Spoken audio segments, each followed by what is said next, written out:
right, everyone. This meeting is live.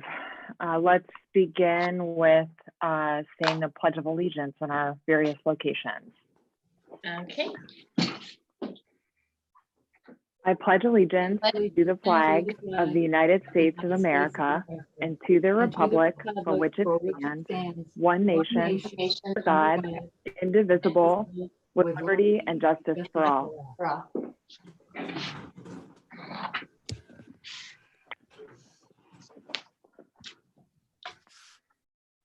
All right. Let's also have a brief moment of silence, please, for the Portage County residents who lost their lives this week battling the COVID-19 virus. Our thoughts are with their families and loved ones at this difficult time.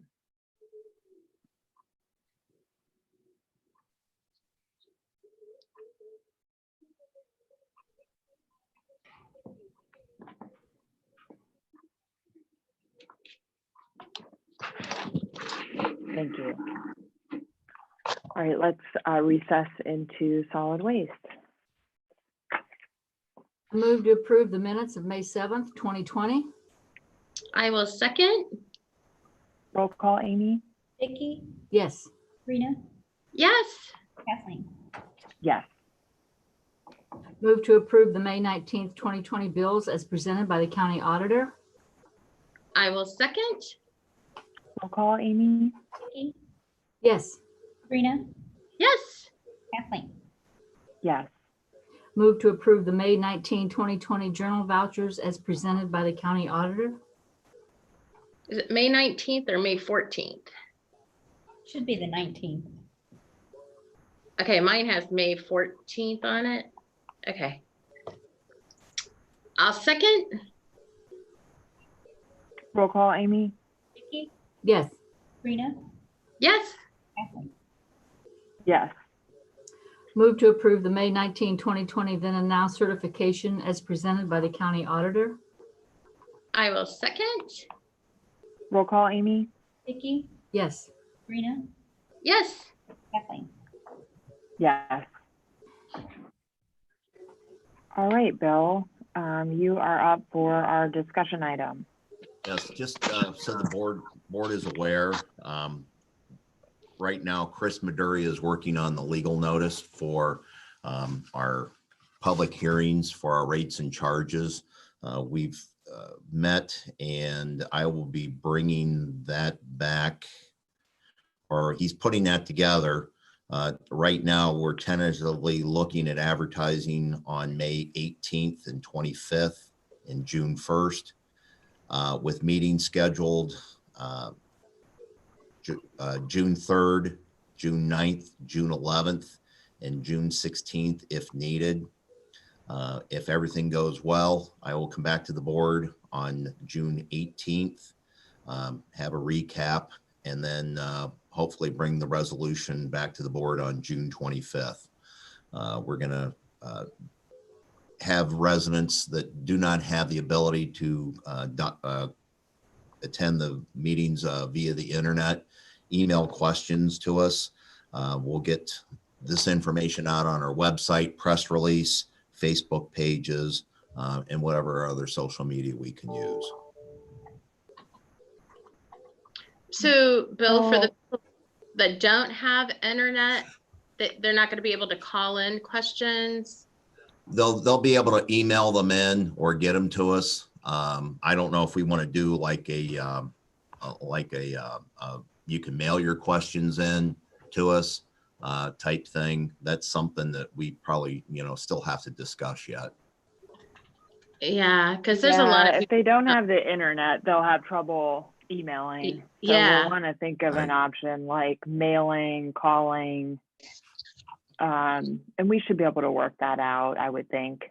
Mhm.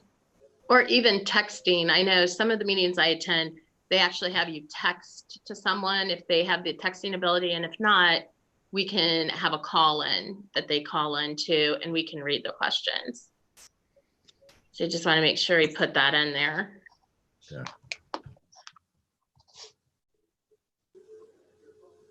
Okay. but that was pretty much it for that we're going to go ahead and move forward with that. Okay. In that. So one more side note, you'll see an article in the paper. The Record Courier has reached out to me about doing the effects of the pandemic and our recycling numbers, and just residential in March, from March of 19 to March of 20, we picked up an additional 84.5 tons of recyclables. April from 2019 to 2020 was 339 tons of additional material from people staying at home. So we're seeing the shift from commercial to residential because people are working from home. Generation fees, I won't have that information until probably June, but I'm going to be interested in seeing the tonnage jump for this period of time when everyone's been staying home. So we're busy. We're doing great here. We're starting to come out of this, and I think the crew over here is doing nothing short of a fantastic job here. Actually, Bill, Bill, the paper said it was up 40%. Is that correct? Was that in today's paper? Yes. It was See, online. I didn't see today's paper. I actually came in much earlier than normal today, so I apologize. I didn't see that. So I would have to look at that. Okay. Yeah, I know it was at least online. Sometimes it gets online before it actually hits the Right. paper. It's online today. Yeah, right. Yeah, I'll have to look. But like I said, I was out of the house before my paper arrived today. You got in at 1 o'clock today, is that it? Yeah, I got late. No, I'm actually pulling the early shift here. Don Burgess will be out for a little bit, so I'll be coming in early to greet the drivers and go from there. So it'll be a nice change of pace for everybody. I'm looking forward to it. Should be a lot of fun. Thanks, Bill. All right, everyone have a great day. You All too. right. I'll see you Thanks, later. Bill. Sure thing. So, We have a motion to adjourn solid waste. So moved. I will second. Roll call, Amy? Vicky, Yes. Sabrina, Yes. Kathleen. Yes. Good morning, Janet.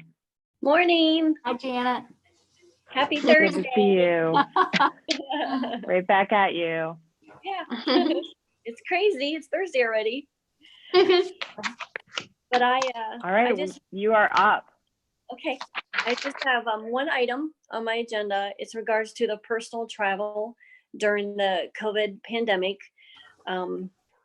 As you probably already know, on April 30th, the governor signed the Stay Safe Ohio order, extending it to May 29th. However, the order also mentions travel during this time. It's saying that summer is almost here, and employees obviously will be going on vacation and will probably more likely be going out of state. I felt like a policy needed to be drafted to address these concerns during the pandemic. The order does allow for travel into or out of the state, but it does recommend persons entering the state with the intent to stay are asked to self-quarantine for 14 days unless they are doing so for critical infrastructure or for healthcare workforce purposes.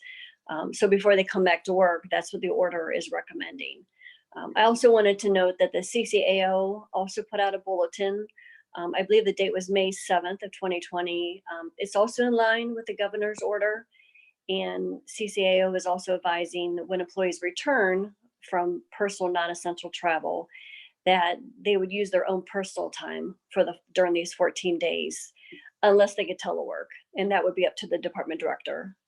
So basically, I drafted the policy that's in line with the order, as well as CCAO. It's saying that if an employee chooses to go on vacation for personal non-essential vacation, when they do return for the 14 days, they would need to use their either vacation, their personal comp time, or even go and leave without pay to cover the quarantine period, unless they were able to telework.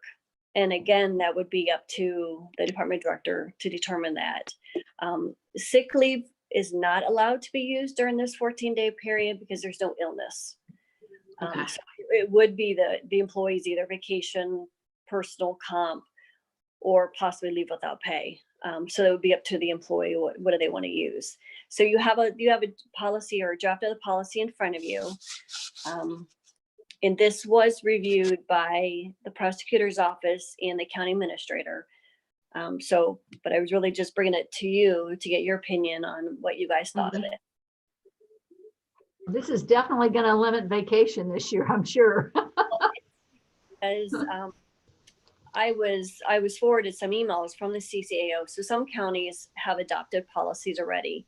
And I've actually been talking to the county administrator in Ashtabula, and that's what she was saying, that some vacations have been canceled because of this. But that's why, I mean, it's hard to deny vacations because obviously people want to go on vacations. And if you're like me, for example, I mean, we booked a vacation for end of July last year in July because we're renting the same home. Yeah.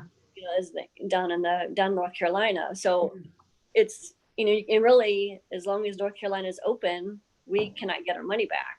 Right. So, I'm sure there's probably a lot of employees in my same position. But yeah, unfortunately, really to protect the community and at the same time protect the workforce, having employees come back if they're re-entering the state. This is why the governor is requesting that or recommend that they do the 14-day quarantine period.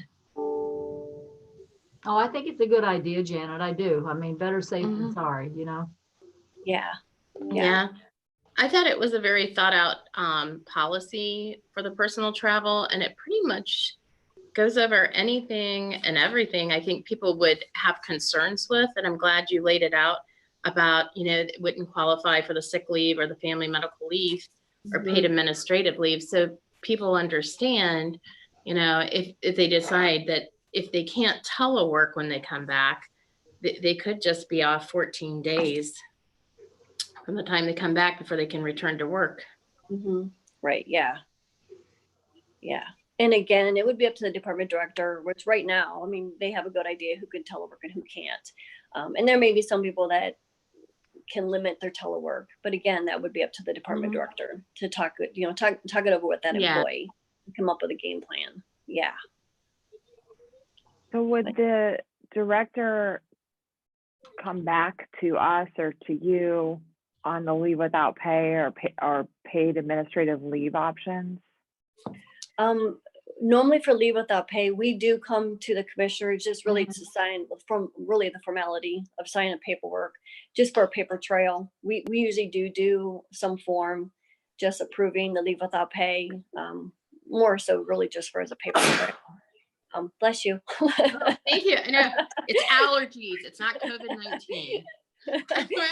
But yeah, so either it would go through me or the director could come to you and say, I mean, and again, I want to point out that it is leave without pay without discipline, because obviously our policy manual talks about leave without pay being part of disciplinary. Obviously, employees would not be disciplined for, unless you feel otherwise, would not be disciplined for this leave without pay. But so yeah, it either come through me or if the director wanted to come see the board or the county administrator about the leave without pay. But we probably would do paperwork just more so just as a paper trail. And would you envision that if the governor changes that order, that this policy would change, or is that the point when you think this policy would change or be terminated? Yeah, because I feel like it's almost every time the governor talks that something changes with it, because he's probably learning every day as he goes on. So I'm imagining come May 29th that maybe it may change and maybe he wouldn't recommend the 14 days anymore. I don't know. But yeah, that's why I put it in the bottom of the policy that is subject to change just in case. I kind of wanted that there just for a way out. But yeah, absolutely. And I'll be watching to see if it changes, and that way we would change the policy. Okay. And this is travel to any state, even if it were Pennsylvania or Right. yeah. Outside of 45 Ohio. minutes. Okay. Yeah. You know, So then Jan- Kathleen, since we're all in agreement with this, could we pass that today, or do you want to wait till next week? I have not prepared a resolution to pass the policy today. Okay. 'Cause I want to give Okay. you guys time to review it. Okay, So actually, I'd come back next week with okay. the resolution, passing Fair it. enough. Thank Yeah, you. I think Work I'd on that, prefer Jen. to wait Okay, if that's okay. Yep, I'll come back next week. I would just add in the interim of this 7 days, if we have an employee going through this, which Water Resource does, we could use the powers provided by the Board of Commissioners for directors specifically to implement what plans are necessary. And then we would have to come back with the specifics of each one. I know we have one employee that's stuck in this. that's what I was thinking of, Jean. If someone during this next week wants to take vacation and this policy isn't in place. Well, and I think the biggest thing is, and I believe the policy does this, is fair, because the last thing we want is somebody going on vacation and not telling us. Right, That could take the whole county down, and that's right, why we're doing what we're doing. right. Yeah. Okay. Okay. Thanks, Janet, on that. Thanks. And then come next week, I'll have another policy for you. Oh, okay. Okay, I move that the Board of Commissioners agrees to authorize the full-time hire of Donald Feller as a regional wastewater superintendent, replacing the position previously held by Christopher McCarron for Portage County Water Resources. Anticipated start date is June 8, 2020. The Board of Commissioners agree that this hire is contingent upon the applicant passing the required pre-employment testing. Okay. I'll second. And this is the issue we talked about last week, correct? Yeah. Okay. Roll call, Amy? Vicky, Yes. Sabrina, Yes. Kathleen, Yes. Move that the Board of Commissioners accepts the resignation of Kaylee Yoder, Social Service Worker 3, effective June 6, 2020. I'll second. Roll call, Amy? Vicky, Yes. Sabrina, Yes. Kathleen. Yes. Move that the Board of Commissioners agrees to authorize the 3-day internal posting of the full-time Social Service Worker 3, replacing Kaylee Yoder for Portage County Job and Family Services, with external posting if no internal appointment is made. Okay, I will second. Janet, can I ask, I know that Kelly Jo has talked about a hiring freeze in her department. How would this posting interact with some of the changes that she's making right now? I will have to verify with her, but sometimes we'll just put the posting through just for approval. So when the time comes that Kelly Jo wants to post, then we're able to post. So I will have to confirm if this is one of them that will be waiting till that time, or if she'll want us to post like effective tomorrow. But there have been times where we would just, like, she's waiting for a class of new hires to start. This very well could be one of those positions. I have not had a chance to talk to her about this one particular position. But so, yeah, so we may be waiting anyway for this, depending on what she wants to do. Have you talked to her, I mean, on the postings for her department in light of her current hiring freeze? I mean, has she been moving forward with I think we've done a small amount, maybe 1 or 2 other postings.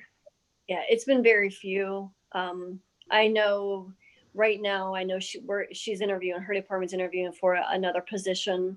And I believe those interviews aren't until, I believe, next week, but I think they're internal applicants for that position. So it seems like it seems like she has been having the interviews put on hold. I have not seen many new hires coming through as in journal entries, but I mean, I'll verify this with her for sure with this position. Could we potentially hold on this while you have that conversation, just so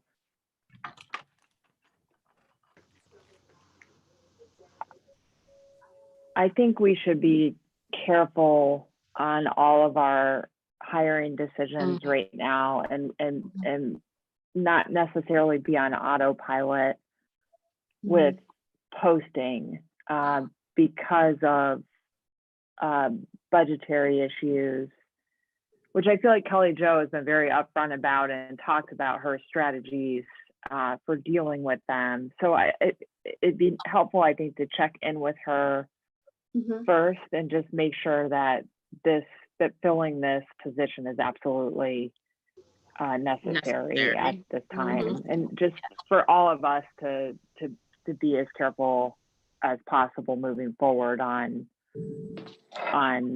all of these individual hiring decisions. Right. Yeah. No, I could check with her. Yeah. So is the Okay. posting on hold right now?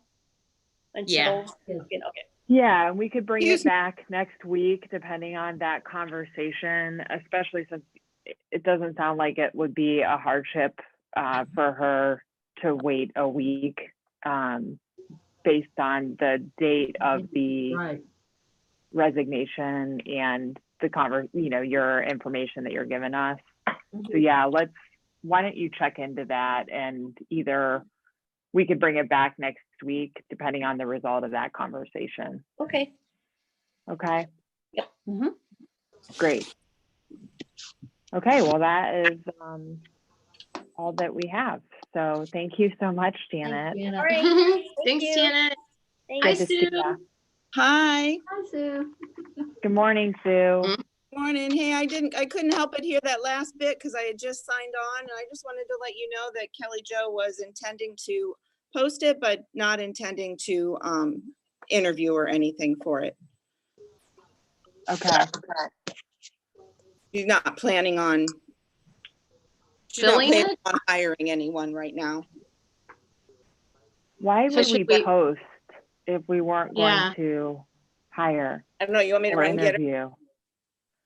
No, No? let's have the conversation Okay. and we can revisit it next week. Okay. I don't want to put her on the spot. All right, that's okay. All right, you ready for me then? We are.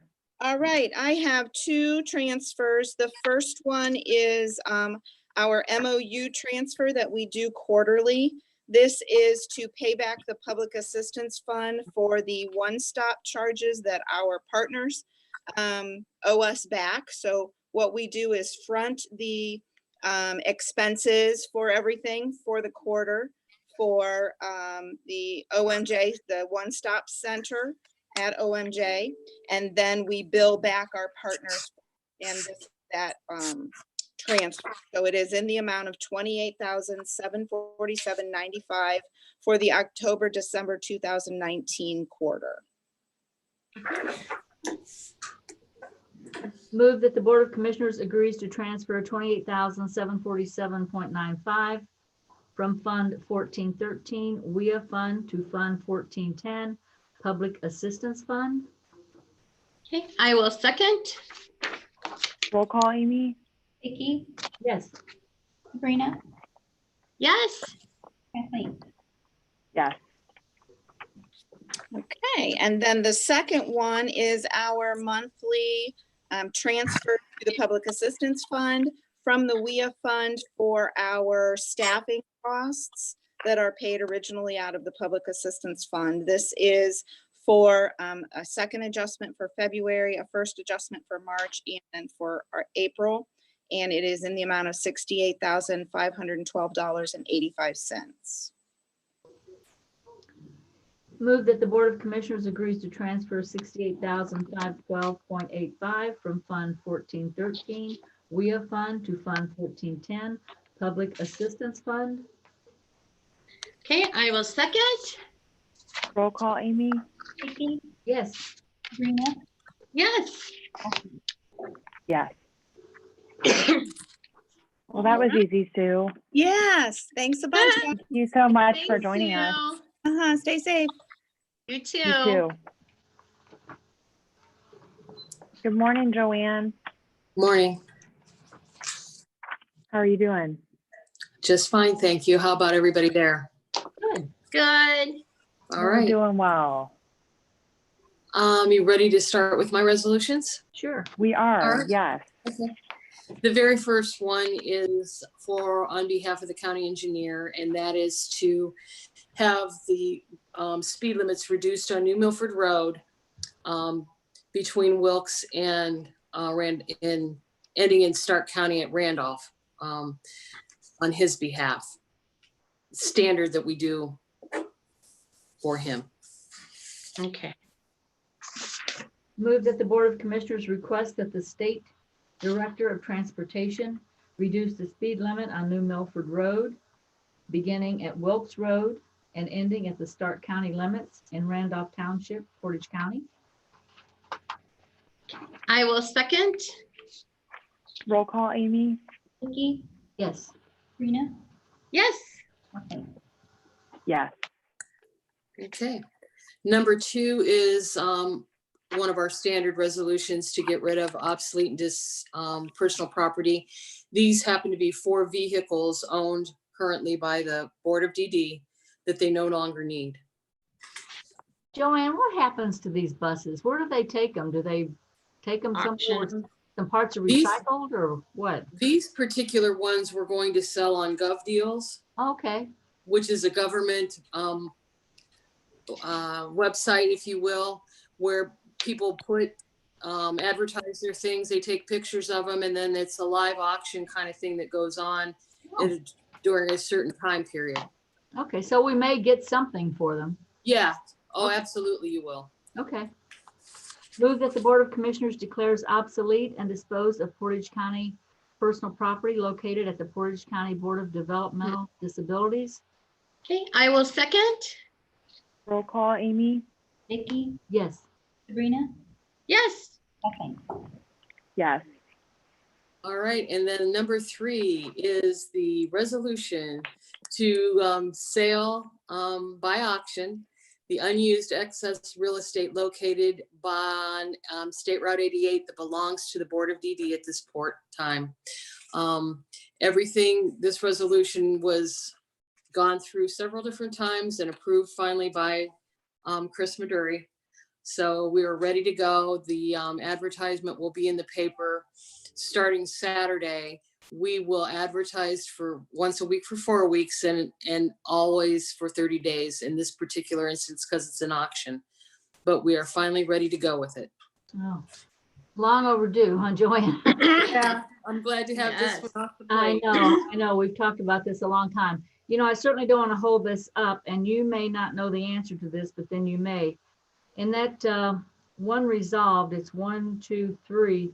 It says the Board of County Commissioners reserves the right to reject any and all bids in accordance with law. Do you know of any instance? I mean, what could come up that we would reject a bid?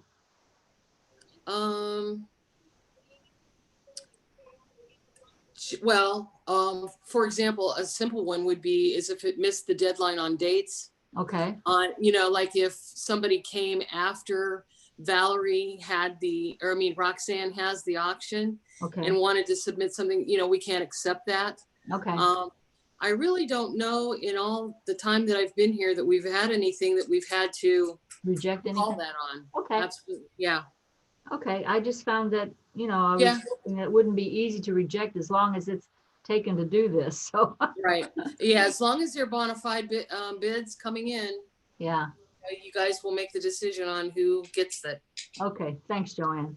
Sure. Move that the Board of Joanne. Commis- Oh, let me just real quick say to Joanne, thank you for all of your work on this. Oh, that's And okay. I know this has been a long community conversation with the DD board members, their staff, the tenant at the location, and many community members. And we appreciate you navigating this process. And I think we've come a long way to a more equitable and fair outcome for hopefully for the community. And I'm glad that we're here. And thanks again for all the back and forth and helping steer this Not a resolution problem. through. Not a Mhm. problem. And Roxanne was really so helpful at the sheriff's office. She said, Joanne, you set the date, let me know, and I'll be there. Doesn't have to be on Great. one of her regularly scheduled things. So that helped because of the advertisement dates on the legal ad. But yeah, I'm finally glad it's here. And I talked to Mr. Vanetti, and he is over the moon. He's ready for this to go, ready for this to go forward. So we're good. And Hey. it's good too that they did the work, with, the provider and people in the community, and amended their resolution and had an open process, and I think good dialogue that got us here yes. today. So, Yes. their work should be commended too. And Absolutely. it's Most been a pleasure definitely. working with John and in his Yeah. new role. All Okay, right. that's it. Vicky, did you read the motion? No, I didn't. No. Move that the Board of Commissioners declares unused excess property owned by the Portage County Commissioners and set the auction date for the sale of the unused excess real estate located in Ravenna City. Okay, I will second. Roll call, Amy? Vicky, Yes. Sabrina, Yes. Kathleen. Yes. Okay, Great. that's Thank all you, for Joanne. today. Thank Thank you you. so much, Joanne. Bye-bye.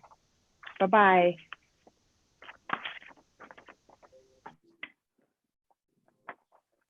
Do we have our memo from Todd yet? Yes. Okay. He just emailed it to us. I need to go grab it.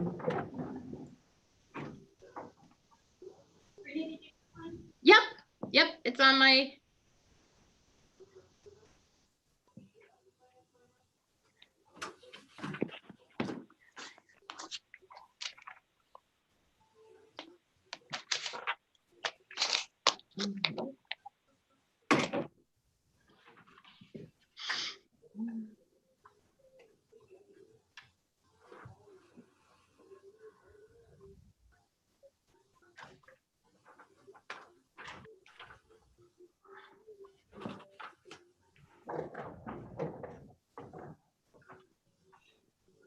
Good morning, Todd.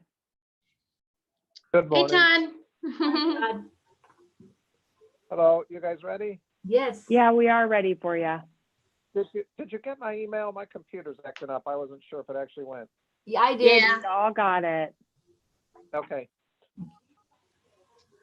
Again, the numbers are kind of the bill run in particular back up to normal. We had a couple low weeks, but this one's 764,000. We're usually between that and $1 million, so that's fairly normal. The done and did jump a little bit, but that was because of a couple big ones, so there's nothing too concerning there.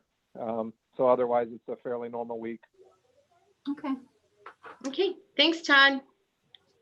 Move that the Board of Commissioners agrees to approve the Thursday, May 14th, 2020 bills, ACH payments as presented by the county auditor and reviewed by the Department of Budget and Financial Management.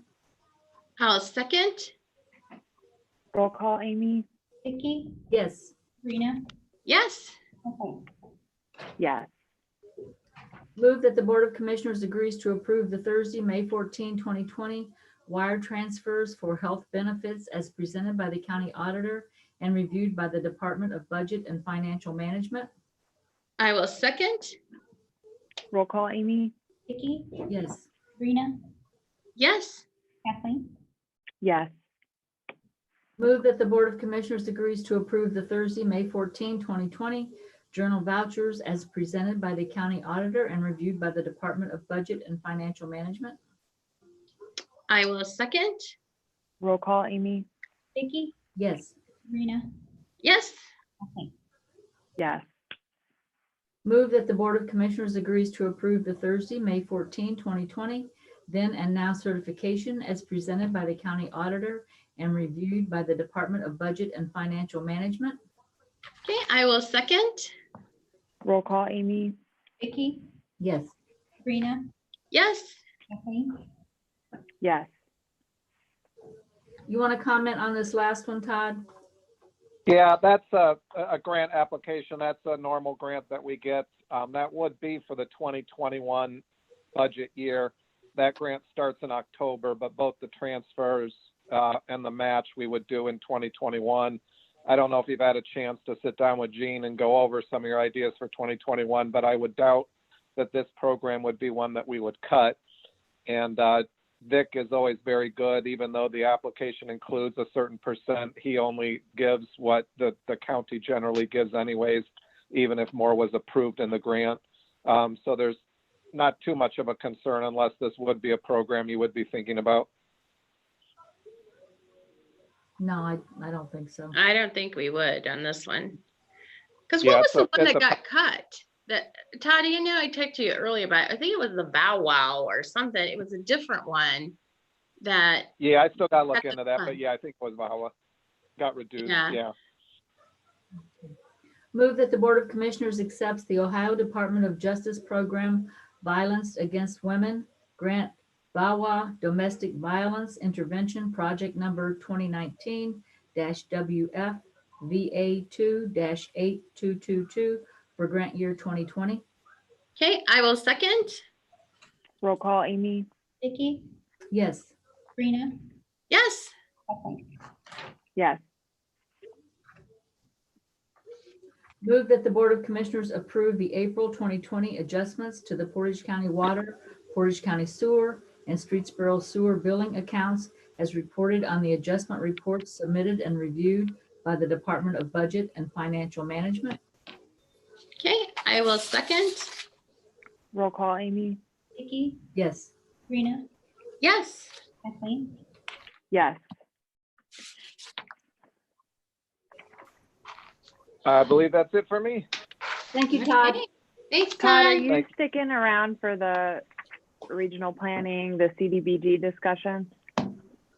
I can if you want to. I know they're going to use some of the home money to supplement the grant. And there is that amount available. And, you know, the state does like us to spend down those revolvers. So what they're proposing still leaves room for the startup loans or whatever we're calling those. Okay. There's a mix to both. So there's nothing out of the ordinary in there, but I can sit in on the meeting if you'd like. Yeah, why don't you stick around? I know that you've been working with them on this process, and I think it'd be helpful to have you participate, you know, at least listen in if not participate. Yeah, we'll do. Great. With that, we're running a little early. Do we want to go to the miscellaneous items? Sure. The Board of Commissioners approves the May 7th, 2020 regular meeting minutes. Okay, I will second. Roll call, Amy? Vicky, Yes. Sabrina, Yes, Kathleen. Yes. The Board of Commissioners accepts the donations to the Office of the Portage County Dog Warden. okay, I will second. Roll call, Amy? Vicky, Yes. Sabrina, Yes, Kathleen. Yes. And kudos to Dave for getting that 2,500 grant. That was great. yeah, Uh, water resources, journal entry. Do you have any comments on that at all, Jean? No, that's a standard. The Okay. project's been completed, Okay. short extension. Move that the Board of Commissioners agrees to sign the correspondence to Joshua C. Muller and Janine M. Muller advising that the Portage County Water Resources Department records indicate that project number FR-1 16-150-P sanitary sewer extension Schoolview Drive has been completed, including construction of all sewer lines, testing, and adjustment of manholes to final grade and restoration. All conditions of the general sewer agreement have been met and the project is accepted by Portage County, subject to the usual 1-year guarantee of workmanship and material. Okay, I will second. Roll call, Amy? Vicky, Yes. Sabrina, Yes, Kathleen. Yes. I move that the Board of Commissioners acknowledge receipt of May 4, 2020 certificate of the county auditor that the total appropriations from each fund do not exceed the official estimate resources for the fiscal year beginning January 1, 2020, as presented by the Portage County Auditor's Office. Okay, I will second. Roll call, Amy? Vicky, Yes. Sabrina, Yes. Kathleen, Yes. Want to be in front? No, not really. Move in Good morning, Todd. Would you guys mute yourself and we'll be ready for you shortly? Sorry. No, it's okay. Go ahead, Vicki. Sorry. It's okay. Move in accordance with the Ohio Revised Code, Section 325.07. The Board of Commissioners acknowledged receipt of the monthly record of proceedings and transactions for April 2020 as presented by the Portage County Sheriff's Department. Okay, I will second. Roll call, Amy? Vicky, Yes. Sabrina, Yes. Kathleen, Yes. Move that the Board of Commissioners acknowledge the receipt of the tax estimates as they will appear on 2021 Certificate of Estimated Resources as presented by the Portage County Auditor. Okay, I will second. Roll call, Amy? Vicky, Yes. Sabrina, Yes. Kathleen. Yes. Okay. Good morning, Todd. And Lisa, or who do we have there? Yeah, I'm sorry. You have me here. Okay, great. We invited Todd Keats and Todd Bragg. We got Todd two Pete. Todds. Yeah, we also have Todd Bragg on the line. There's Mike, and he's out in the wilderness. How you doing, Mike? I'm doing well. Thank you. Hey, look at that panoramic view. It's cool. Wow. I spend most of my time wandering around clueless, so. Hey, Jen. Good morning. Good morning. Good morning. Good to see you. Good to see you guys. Well, we are ready for you guys. Whoever wants to I think what we're going to start. do. I think what we're going to do is have Lisa go ahead and present the applications we received. We've created me, Lisa, Mike, Jen, and Todd was involved too. In the what we created is a little worksheet for you, showing you all the different different things to look at, like years of service and how much money you received previously, and maintenance projects versus service projects. We had a score sheet that we created. And we had a map of where the money's CDBG has gone the last years, 2007. You're Dots. cutting out, Todd. Is he cutting out with you folks too, or just me? Yeah, it's breaking up. Well, hopefully you're getting only the good stuff. But anyway, so what I was saying is Lisa will do a quick presentation of the projects. We have a score sheet that we worked on together with NDS and Todd and others. So we kind of have that for you. We also made an interactive map for you all to see where the monies have been spent over the last 10 years for the CDBG allocation. It tells you who got the money and how much money was spent on each one of those projects. We have a little heat map of that, and that kind of shows you a lot, actually, because you can see that the money has actually been spread out throughout the county, which is good. But we only have a little bit of time, so I'm going to have Lisa go ahead and start talking about the projects themselves. Okay, we received proposals. The first one being Haven and Portage County. They're requesting $250,000 for the installation and tie-in water, sanitation, and sewer building that's located on State Route 59 in Ravenna Township. We have the land bank, their demolition funds for structures, one being in Ravenna Township, the other being in Suffield Township, and they're requesting $25,000. Wyndham Village, they're looking for money to rehabilitate their community center in the amount of $140,000. Freedom Township and the Historical Society, they have come together and they have a schoolhouse and their township hall that they like to have handicapped accessibility taken care of for their parking lot and for their bathrooms.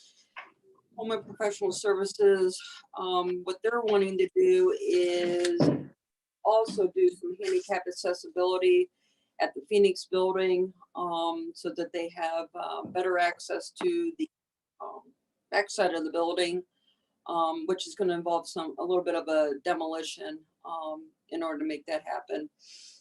And then they're requesting 150,000. Love Light Inc.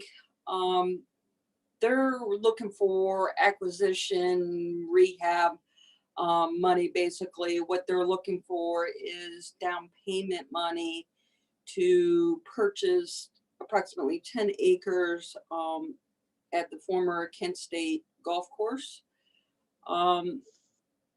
The amount that they're proposing to contribute is 568,000.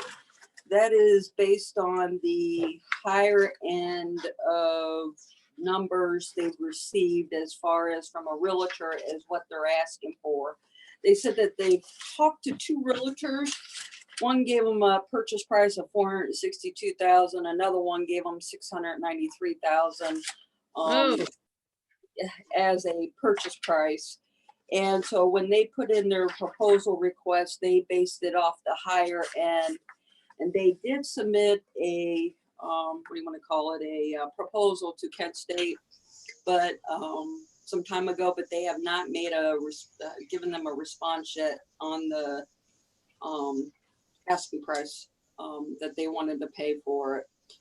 So they're looking for $195,734, and that's based off of the high end and them contributing a little bit of money towards the outside of the bank loan towards the rehab of the former golf club. So in total, we have $793,497 in CDBG requests. We only have available $398,000 after admin and Streetsboro and fair housing is taken out of it. So you have 398. How much, Lisa? Oh, sorry, go ahead. 398,000. 398. Okay. Yeah, to work with. So We're up to 6 projects. yeah, and so we met with NDS. Okay. We met with NDS and Todd was involved in some of the discussions as well.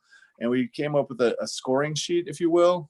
We never done that before, but I think the instruction to us was you guys wanted to have a little bit better guidance. You know, you're kind of flying by the seat of your pants in many ways in this stuff, and maybe that wasn't the best way to give you the information. So what we did was we created a scoring sheet that was based on number, and you should have received that ahead of time, but that included like how long has this agency been, around? Obviously if you're an agency that hasn't been around for very long, then that is going to make it, less likely that you're going to be, surviving kind of thing. So we did how long you've been around, have you received funds previously? Some agencies get money year after year after year. Of the funding you did receive, how much did you get? $0 to $50,000? Did you get, 50 to 100,000, or more than $100,000? So if you got less money, we gave you more points for that.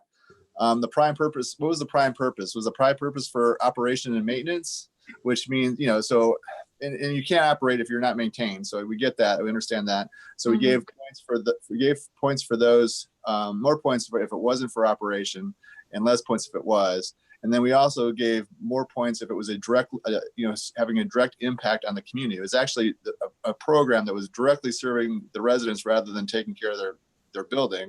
We gave more points for those kind of things and less points for not. And then who directly benefits? Was it the agency that directly benefits? Was the public who directly benefits, or was it both? And we gave the most points for it both. And then are there other funding sources involved? So we're asking for this amount of money, but we have another $50,000 or $100,000. We gave more points for those kind of projects. They were putting additional funds in.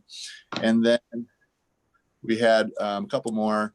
Is this project more than 10% of their budget? And if it was more than 10% of their budget, meaning they don't have a lot of money to work with to begin with, you have more money to work with, you may be able to handle this on your own. You have less money to work with, and this is big, huge chunk of money, then we gave more points for that. And then we actually gave a bonus point section.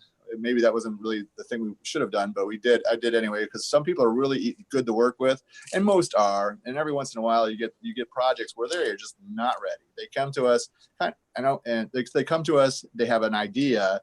The commissioners fund their idea, and then we're fighting with them. When I say fighting, working with them to get the project completed in time.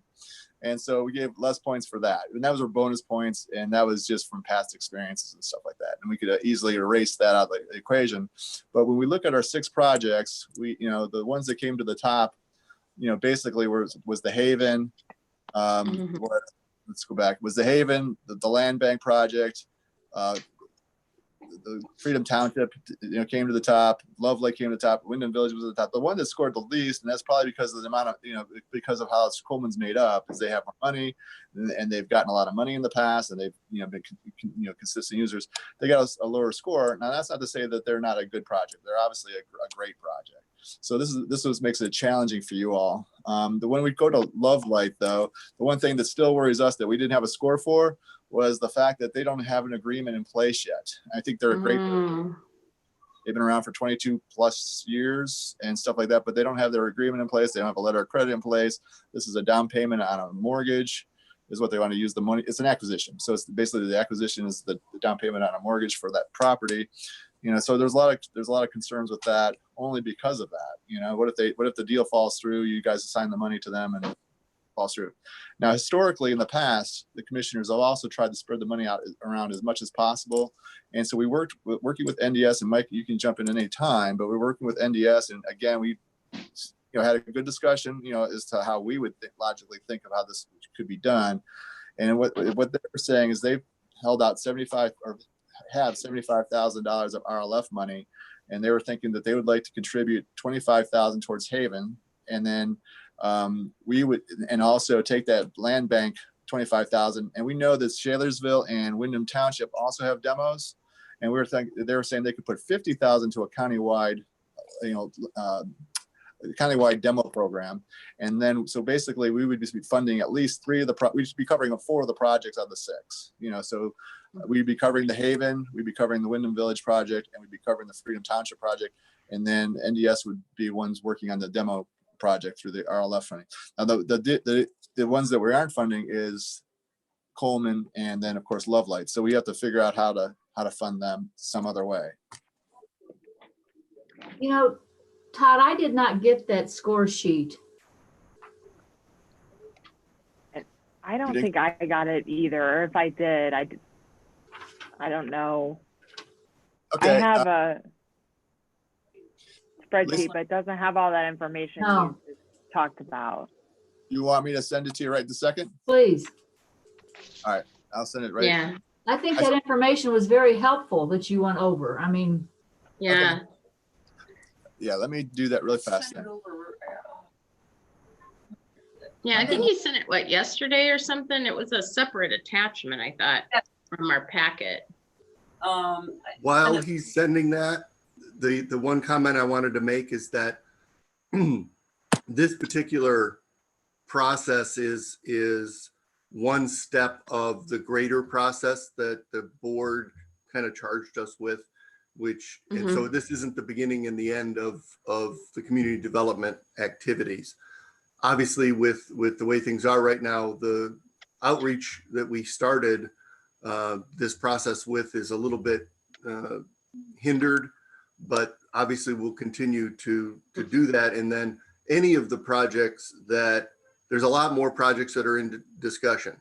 Some of them are very early in the process, still working on engineering and things like that. And so this is just for the one funding source, the community development block grant funding source, but the intent is to continue to chase additional revenue and make other projects that are in the pipeline practical and possible, and to continue to interface with the different groups, the communities, the nonprofits, et cetera, to identify and move forward other projects. Okay, so the ones, just to recap, Mike, so the ones that won't necessarily get funding, because obviously we don't have enough funding to fund all of them, you will continue to seek other resources for them to hopefully get their projects funded as well. Is that correct? Absolutely. Okay. And just my understanding is, so basically you're recommending to do the Haven project, and of that 25,000 of that will come from the revolving loan fund, which is, we're setting aside 75,000 of that on top of the 398. Is that correct? To help with some of these projects, Mike? Yes. And then the balance of the revolver of the 75,000, once we subtract the 25, would then cover the land bank and then Freedom Township's project, right? Is that correct? For a total of 75,000? And then that would leave us funding then the balance of the Haven and then the Wyndham Village project. So, The demo money is a little bit separate from the land bank. yeah. Yeah, so basically what we talked about was putting, instead, the land bank's only asking for 25, but we, that list of projects that Mike just talked about, we have projects from Shalersville as well as Wyndham. So we were talking about putting 50,000 of RLF towards the land bank, and well, it's countywide demo, right? So it's whoever comes come first serve. So basically what we're talking about funding is 225 for the Haven, the Wyndham Village project, and then the Freedom Township projects would come from the CDBG allocation. RLF would pay the other 25 for the Haven and 50,000 for the demo is what we're talking about. Okay. So Todd, what you just emailed us doesn't have the scoring. I mean, I got that, what you just emailed us, but that doesn't give us the information that you were just talking about. It's all the way to the last page. I missed it at first. It's on, okay, sorry. So it's on sheet 3. I don't have a sheet 3. Okay, wait a minute. Wait, so I sent 2 emails today. I sent one early, about an hour ago, a little less than an hour ago, and that was showing you all the what admin was and fair housing and things like that were associated with that, because I don't think you had that. And then the one I just sent was like 2 minutes ago, and that was the scoring sheet. It's on sheet 3 at the bottom. If it doesn't come up automatically that way, and then you go to the top, and that will list those different criteria that we had. Just very, but I'll show you. You go all the way to the right, and that'll give you the final tally of how they scored out. Okay, right. I see. You got 3 sheets there. Okay.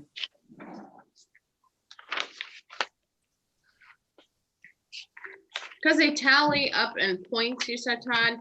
I have a sheet, that shows 61, 53, 49, 65. Yeah. I'm assuming that's the total of the points for those projects. Correct. Okay.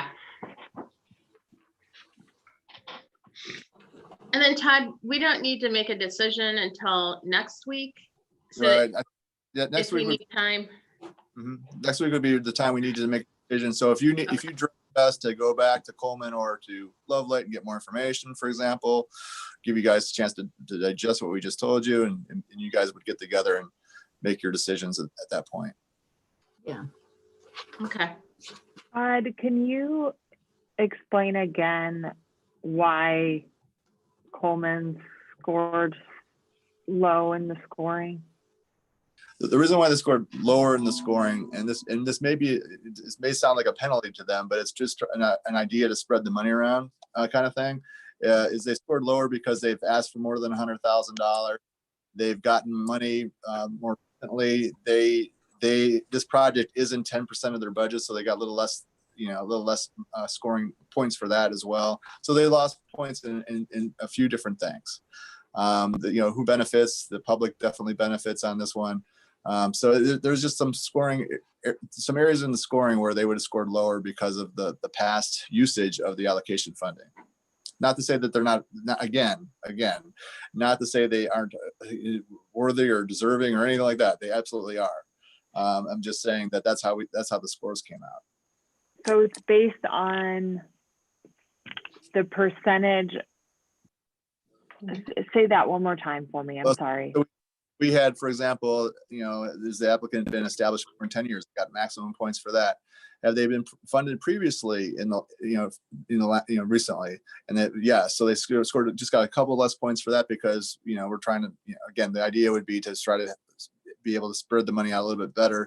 Have they asked for more than, how much money have they asked for in the last 3 cycles? So they got more than $100,000 in the last 3 cycles. So they got 3 points instead of 10 points if they got nothing. The prime purpose is for operations, and I didn't freeze the frame here, but it is partially like a maintenance thing. And then does it serve the public directly? Well, of course it does. Does the agency? I think they both benefit from this. Are there other funding sources involved? Yes, I believe they have other funding sources involved. And does that help, or that helps? How does that score? Okay. It helps if they have other money to be put in. It helps them. But then the next question is this project more than 10% of their annual revenue? And so we gave them a lower score for that because the idea here is that they are a larger organization. This isn't as dire of I'm not talking about Coleman specifically. I'm talking in general. If an agency has a $15 million budget and they want a $80,000 project, it's not like a huge impact as it would be an $8,000 project to, let's say, the Haven, because the Haven doesn't have that kind of money. I'm not saying that's, and we put that out there as a draft, blah, blah, blah. I'm not saying that's a perfectly concise, great way to do it. It's just how we kind of came up with it. And then that was really it. I mean, that's how we scored their points. Is deciding on a scoring system that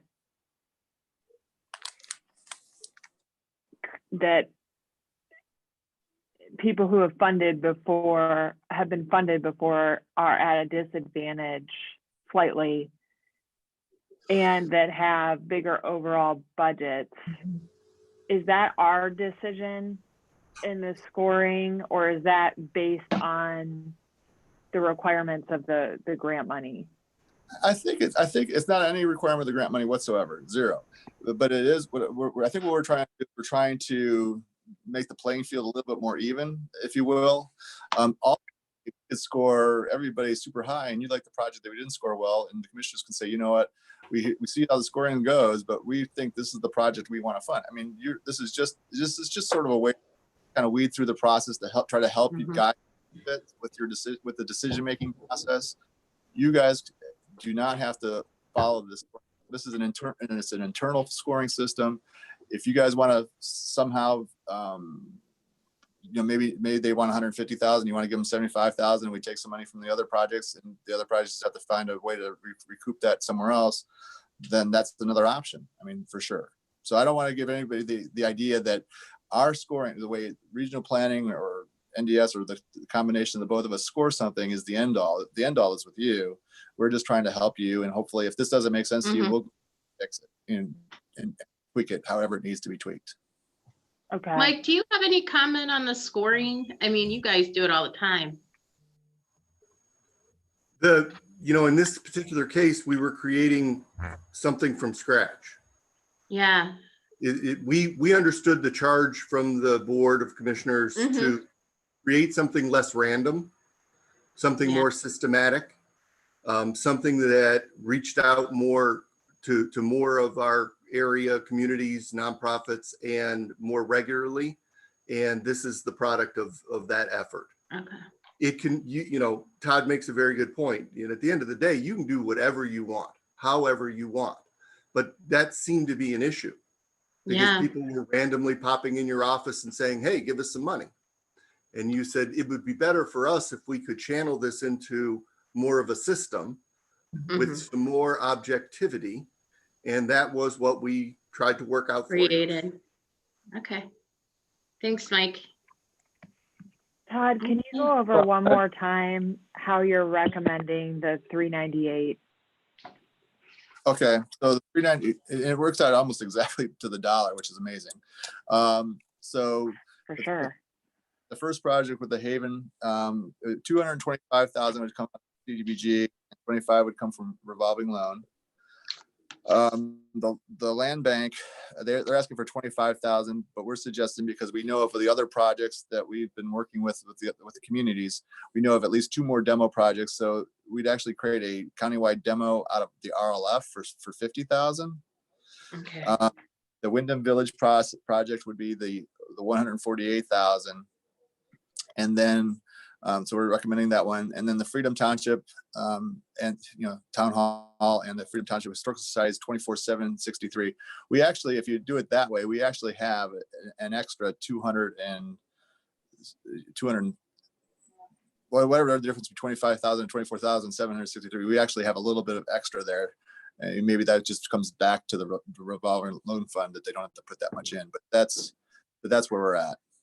So so you would fully fund through CDBG the Freedom request. Right. Sorry. And that gets it to, that's 398.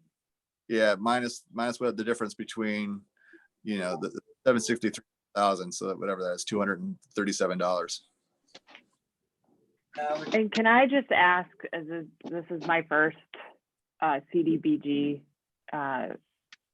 process, what are the constraints on this funding? Well, it has to meet a national objective, number one, and we can spend pretty much money, so long as it's serving the LMI population, slum and blight. 51% of the CDBG that are allocated or given to a project have contributed to the LMI. You can only use 49 funds that you receive for demolition. So pretty much, I would say all the projects for the most part, except maybe Coleman, benefits the LMI. So, and the land bank obviously is slum and blight because it's demo. So you do not think the Coleman benefits LMI? Oh no, it does. They do ultimately overall. Oh, okay.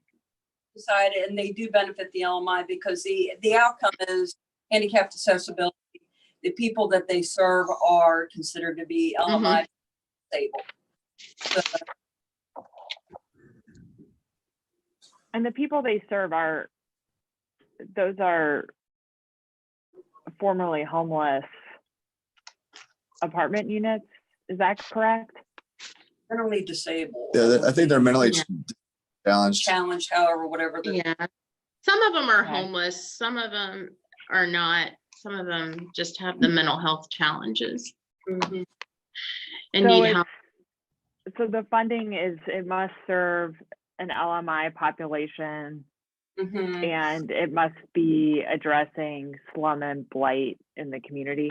Those are the two.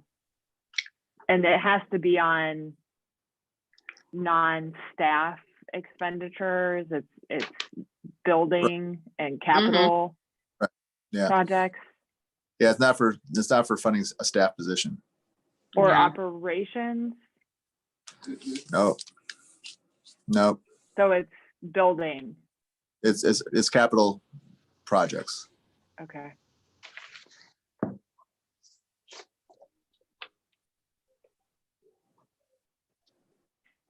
Okay.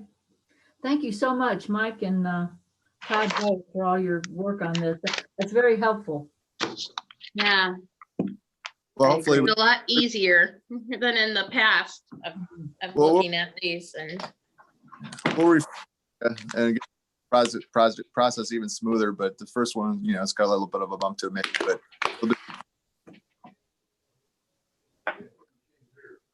thanks. Thank you. All right. Thank Thank you. you. Thanks, Mike. Thanks, Jen. Thank you. Bye. Bye-bye.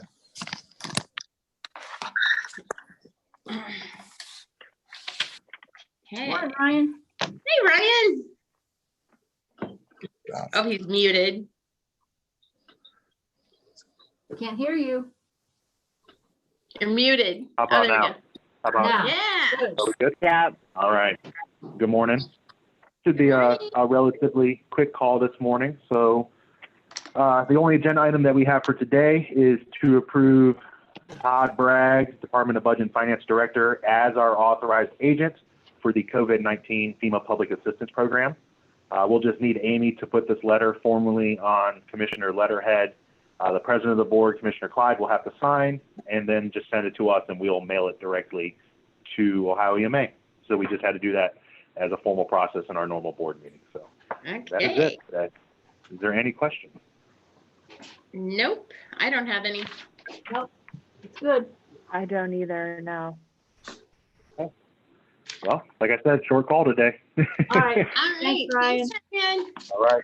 Thank you. Have a great day. You too. Okay, is there anything else? Do we have any further business? I don't think so. I'll make I a don't motion either. to adjourn. Second? Roll call, Amy?